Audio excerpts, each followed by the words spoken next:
2016 അധികാരത്തിൽ വന്നപ്പോൾ നമ്മുടെ രാജ്യത്ത് എവിടെയില്ലാത്ത, ലോകത്ത് എവിടെയെങ്കിലും ഉണ്ടോ എന്നറിയില്ല, നമ്മുടെ ശ്രദ്ധയിലില്ല, നമ്മുടെ രാജ്യത്ത് എവിടെയും ഇല്ലാത്ത ഒരു പുതിയ സമ്പ്രദായം നമ്മളവിടെ നടപ്പാക്കി. അതായത് തെരഞ്ഞെടുപ്പ് രംഗത്ത് പല വാഗ്ദാനങ്ങളും നൽകുമല്ലോ. തെരഞ്ഞെടുപ്പ് പ്രകടന പത്രിക ഇറക്കും, അങ്ങനെയൊക്കെയുള്ള കാര്യങ്ങൾ ചെയ്യല്ലോ. ആ തെരഞ്ഞെടുപ്പ് പ്രകടന പത്രികയിൽ പറഞ്ഞ കാര്യങ്ങൾ എത്ര കണ്ട് നടപ്പായി എന്ന് പിന്നെ പരിശോധിക്കാറില്ല. എന്നാൽ ആ പരിശോധനയിലേക്ക് സർക്കാർ കടന്നു.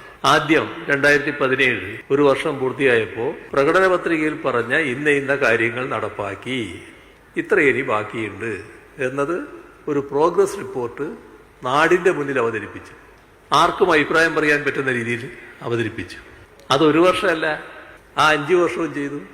2021 അവതരിപ്പിച്ച പ്രോഗ്രസ് റിപ്പോർട്ടിൽ ആകെ 600 വാഗ്ദാനങ്ങളായിരുന്നു. അതിൽ 580 വാഗ്ദാനങ്ങളും പൂർത്തീകരിക്കപ്പെട്ട ഒരു ഗവൺമെന്റായി ആ ഗവൺമെന്റ് വന്നു.